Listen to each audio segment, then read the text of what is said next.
Disclaimer.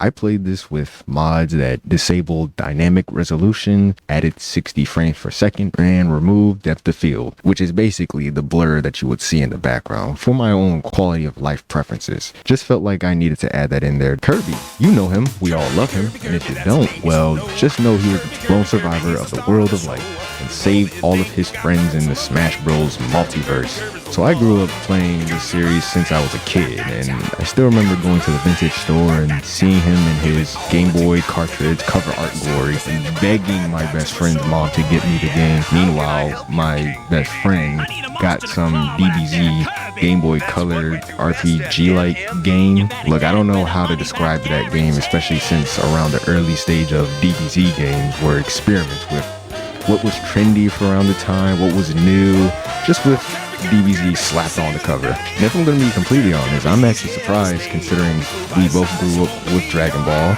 went to Z, went to GT, and now Super. You think we'd be excited for our high testosterone filled action anime fix, but no. Bubbly text of Kirby, the character from Smash Bros. Who went toe to toe with Mario, was the one that I decided to go with. And now that I think about it, not once did I ever question his white ghost design and continue to enjoy all that short but fun game had to offer. But to continue on, Kirby has had a long running streak of having no bad games, like whatsoever.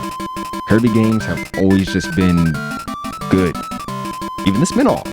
Maybe some are a bit too easy, but it's all still an enjoyable time to play. And just to showcase all of the Kirby glory, I'll be streaming the main titles April 27th around, let's say 12 noonish, to celebrate Poyo's 30th birthday. You know, anyone who was interested, feel free to stop by, say hi, tell me how you're doing, all that good stuff. Keep the chat box open and active.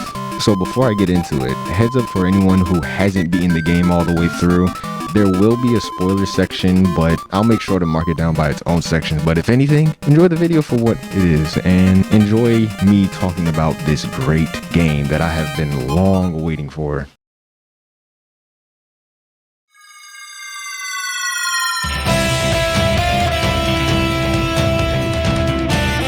So in reality, that's not how the game really opens up, but indeed how the demo opens up. And I felt I'd be cheating anyone out of the great experience the demo had to offer if I didn't start out with what it did first, while also informing people who are watching, yes, there is a demo for this game. If you want to go and play it, I highly recommend you do that because it is pretty good for what it is. It showcases a small taste of what you're eventually going to be able to go throughout this entire game that's just a giant change for a franchise and a series that's always been good. So from the get-go, you get the option for Wild and Spring Breeze mode. Definitely not a reference or callback to any of the games in the past whatsoever. And I'll be honest, unless this is your first time ever playing a video game, ever, like actually ever, sure, go ahead with Spring Breeze mode. I don't know any differences it has compared to Wild mode. I mean, Wild mode gives you more coins, while Spring Breeze mode gives you more HP, but less coins. I don't know. You're not really going to be taking that much damage in the game. The game is easy, but it has its moments. For me, it was kind of like a breeze nonetheless, but I am kind of that good old gamer, I guess you could say.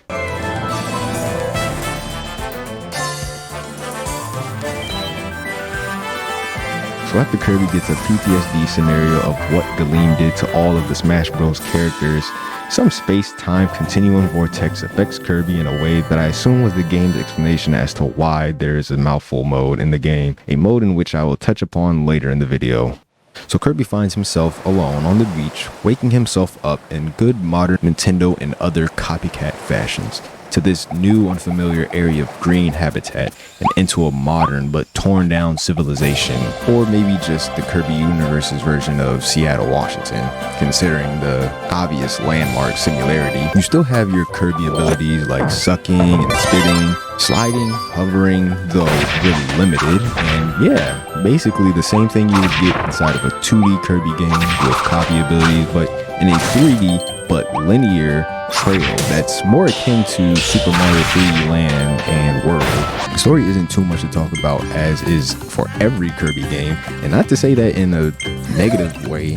but in a sense that the way the game tells its story isn't too much in your face, and they usually just give it to you bit by bit. In this game, they do it in the forms of gotcha rolls that'll give you some information about characters as you collect them throughout the levels or through the gotcha roll system. But at least that is what you can say in the beginning for every Kirby game. Not too much to talk about. It's usually just a matter of stealing his cake or King DDD stealing some food, but this time you're getting isekai'd into a new world. But for the most part, you'll find yourself mainly completing levels while saving Waddle Dees to build up a new village in the newly discovered land and uncover the mystery to why Kirby and all the pop star residents have been warped here. The more Ds you can take in, the more side content you unlock, like a movie theater to rewatch cutscenes, an ability workshop for selecting abilities you've encountered in the world, and you can find these blueprints later in the game that allow you to upgrade the abilities that you have, something similar to what Kirby Squeak Squad did, but less elemental this time. And frankly, the way they kind of had it set up, I definitely do like it. It does give you that initiative to go back to town and not go wandering around being lost trying to get that one ability that you definitely want to use. There's a postman Waddle Dee for whenever there's online codes to enter, as well as a few offline codes you can find in game within the village. A house the Waddle Dees make for you as thanks for saving them, a part-time Diner Dash like minigame, a shop for temporary power-ups, the only motion controls you'll encounter in this game that will test your time and patience, and last but not least, the good old tournament, which I find is sadly the only place you'll encounter Meta Knight, because his role in the game is to protect the village from the off-screen attacks that the Beast Pack, the new enemies in the games, apparently send while Kirby is away. But at least they keep his character true by defending those in need, even if it is considered a setback for him. A knight of this caliber, even in a three-dimensional game, is still chivalrous to the very end. And actually, now that we're talking about the third dimension, let's talk about that 3D gameplay, shall we?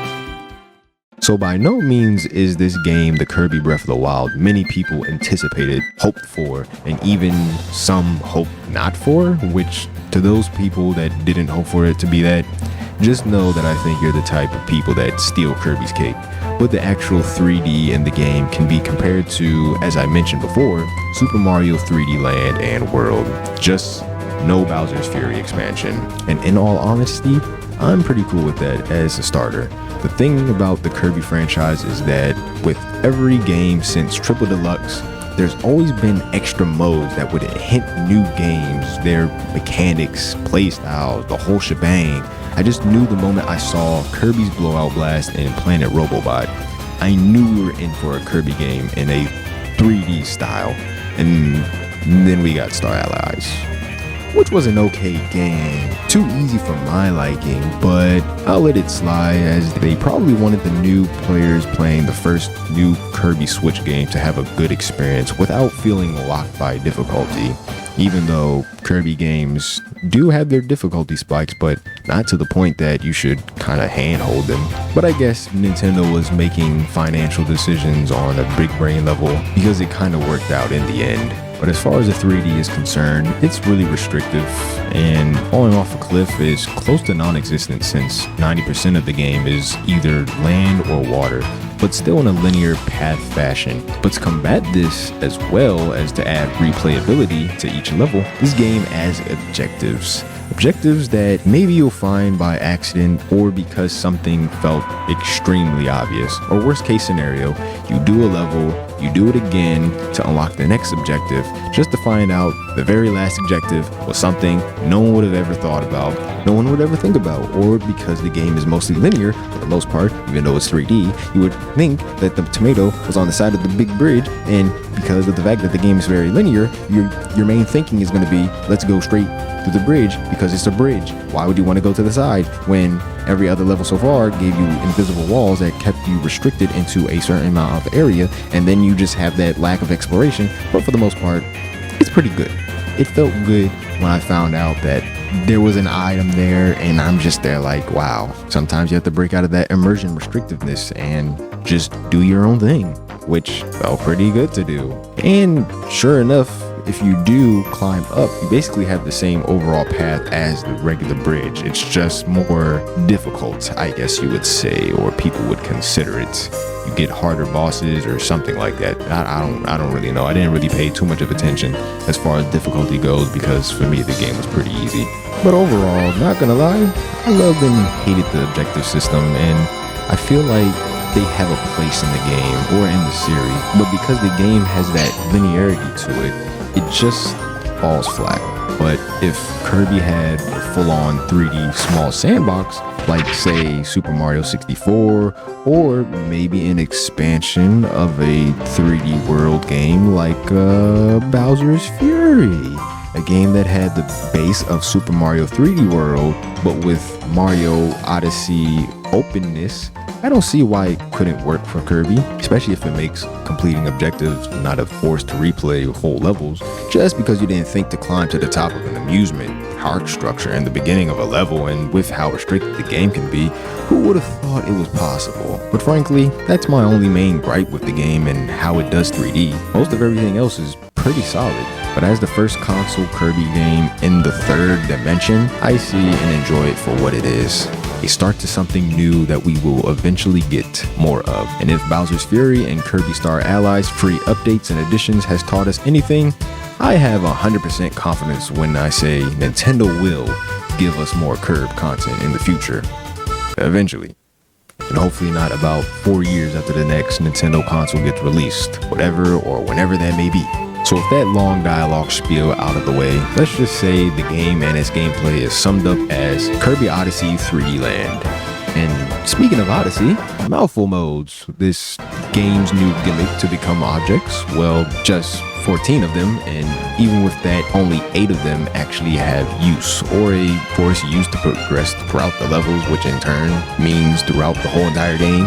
So I'll talk about 13 of the uses, and only 13 because the 14th is later for the spoiler territories, and in all honesty, it ain't much to talk about, even if it was a good scene. So Archmouth, which serves as a forced and basically Kirby Star Fox segment with on-the-fly invert or normal controls for up and down steering. Carmouth, which still traumatized everyone to this day, which is optional except for the first time use. You will want to use it for the speed of traversing and whatever rewards the game gives to you. Conemouth, just as traumatizing as Carmouth, has kind of like the same premise but without speed, but for the most part it's used to impale a few turtles blocking away or pipes you need in order to progress. Dome Mouth, that serves as a one-time wiggle for rewards and not much else to it as far as I can remember. Light Bulb Curve that isn't fully needed, but if you want to avoid falling into the abyss, sure, and I guess it is kind of like mandatory to use to activate some steps later into that same type of level. Pipe Mouth has, I think, one force segment if I remember correctly, but it's mainly just a tap B or A to jump, whatever button configurations you chose. Ring Mouth, which has forced water segments with the boat, but still fun to use on and off boat, if I'm going to be completely honest. I really like this ability. Coaster Mouth is forced and locked to rails, it being a roller coaster, obviously. Probably gets used 3 to 4 times. It doesn't even have a treasure road course like the others, which just to get out the way, treasure roads are basically challenge runs for specific abilities, or maybe not even having abilities. But yeah, that's kind of what the treasure roads are. It's not too much to talk about. It'll be obvious, but those are kind of used to get what you need to upgrade your abilities. Scissor Mouth, which lets you lift up and down, and that's it. Probably one force segment that was used. Stairs, the most traumatizing one, is just terrible. Like, it's just disturbing, man. I'm not even going into that. Storage Mouth, same as Dome Mouth, you just wiggle and you progress through. Vending Machine is pretty cool, not gonna lie, and the same soda cans you spit out can heal you as well, so that's a really cool detail to pick up. And then the last non-spoiler one is Water Balloon Mouth, which confirms Water Kirby will never be an ability in this game, if they even ever decide to add any more abilities into this game later in the future. But yeah, that's all the gimmicks in the game, really. You can use some while most you have to use, which, if anything, we already had enough Kirby abilities from the past games in the series that could have easily been a replacement for these mouthful modes, but I guess they wanted to switch things up, make it unique. I don't really know how the Kirby department goes when it comes down to making new games and how their ideas mesh well. At least it gives their creativity juices flowing, so I don't really mind it too much. As long as they can build from it in the future, I'll be fine. I think we all will be fine. So that's kind of mainly all it is when it comes down to the story and the gameplay stuff, but before anything, just take a look.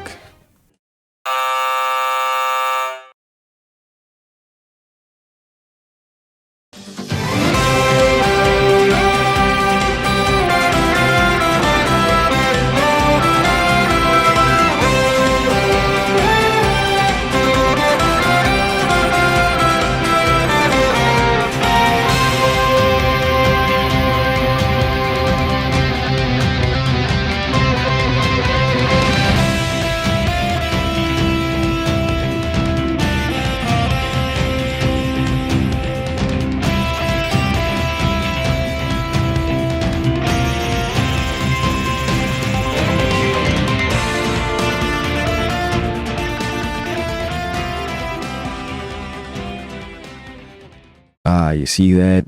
That's some good visual fidelity right there. The way this series handled the transition from 2D to 3D may have been on the safe side, but for the most part, they definitely did their best in making a visually pleasing game. Colors work well for all the areas you come across, the way certain abilities have their unique effects, and just the designs of the hats that certain abilities give you. They just work well, and not to overstay the welcome, I'll just say this game is beautiful looking.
So far I've touched upon everything and did what I could to stick to what the demo and Nintendo trailers before release had to offer. So I guess this segment I'll be getting into spoiler territories, but for those that have to leave because of spoilers, just know my final rating for the game would be a good 8 out of 10 all the way through, maybe a 9 out of 10 if they add more content into it. I'm gonna be completely honest, but after this segment, it's spoiler lands from here on out. So you have been warned. So if you don't want to be spoiled, GTFO. Are they gone? Okay, spoilers inbound. Last chance. Okay. So, never in my life being in the series would I have thought Kirby would have full clear voice acting before Pokemon as far as the video games are concerned. Welcome visitors to the Dream Discoveries tour of our science facility, Lab Discovera. But let that sink in. Never would I have thought Kirby games would have absorbed Optimus Prime to ride straight into the final boss. Like, holy sugar. Wait, is it more? Okay. What the fuck is this? Never would have thought that the cute and cuddly character we all thought was going to be the big bad wasn't the big bad this time.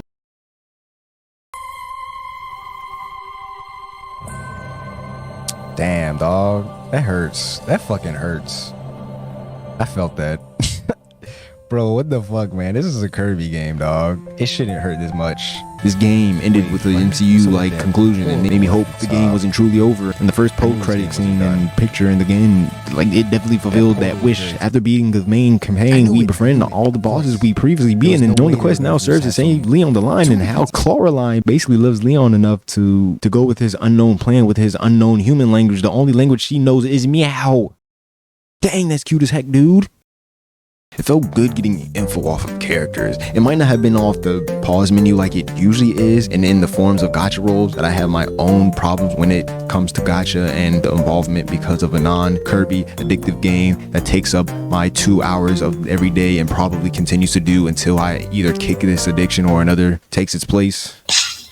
So, knowing that all of Leon's friends just went along with whatever it was that caused him to change felt really good. It wasn't on the same level of Kirby Star Allies final boss, but it still felt good knowing you saved the day and brought peace to the Forgotten Lands while going through the trouble and freeing Leon by collecting his split soul orbs between levels in the Forgotten Lands.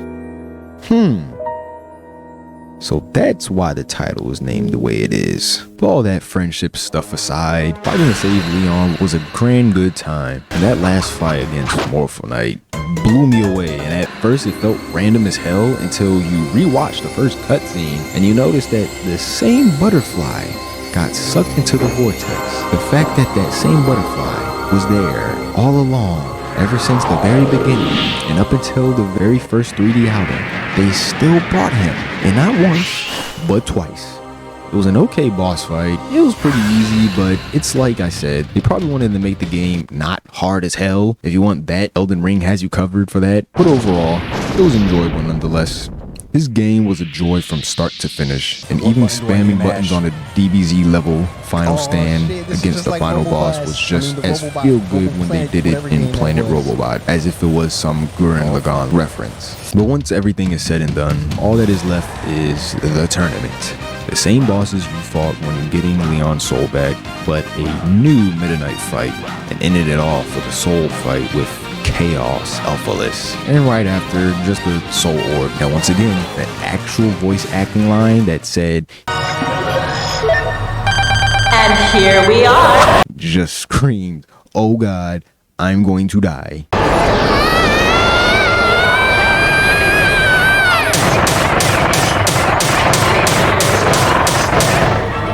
Though in the end it was still pretty easy and an epic battle. I wish there was at least one very final fight. Something really to add into the whole existential calamity Kirby games are now known for. But for the most part, I think I can be content knowing that there was a final boss in the Kirby game that was really about to throw Planet Popstar at us. Yeah, because that definitely really happened, and still perplexed to this day about it. So if the day's saved and everything's done, I can say I really enjoyed this long-awaited game, and ever since my first reaction for the direct, Game footage not final. Is this Splatoon? This is Splatoon. This has I don't know too much about how Splatoon, like city wise, but it looks like it. I don't think it's Splatoon. Those clouds kind of look like some Super Mario clouds, not gonna lie. Oh, fuck yeah. Oh my God, 3D Kirby. It's 3D Kirby. Oh, it's 3D fucking Kirby. Let's go. Oh, that has to be Shiver Star. Shiver Star. They made Kirby and then they put like the mall from Near Automata. He doesn't have complete control of the camera, well, at least as far as this is showing, but the game footage isn't final. Holy shit. Oh my God. Sakurai is giving this man, he's giving his boy some good old Poyo points with new enemies and all. Oh my God, bro. Oh my God, it's fucking Kirby, dog. Oh my God, my nostalgia is just peaking. We went from Dreamland all the way to this. Dreamland to this. Holy shit, bro. Yo, this shit is like Biomutant. This is Kirby Biomutant, dude. What the fuck? Kirby Biomutant. That's it. That's all this is. Bro, spring cannot come and it's coming out in spring. Oh, my spring. That was the trailer for Kirby and the Forgotten Oh, spring, because spring. Oh my God. Yo, dude. Like, I just got so fucking nostalgic. This shit is fucking nostalgic as hell. Oh my God, bro. Like, I want to cry, to be honest. I want to cry. Dude, Kirby in 3D. Holy shit. Oh, I got a tear in my eye. Y'all can't see it, but I'm glad y'all can't. I, for one, can truly say that the wait was definitely worth it. And knowing that the same Game Boy Color cartridge years ago is now in this format and is still going to be in both 2D and 3D in the future, I just see really good things for this series. They just need to tweak the difficulty a little bit and trust that players will and can get good. I love this game, and I've been on a pretty heavy Kirby binge, and as I mentioned before, April 27th around 12 noonish, stop by the stream if you want.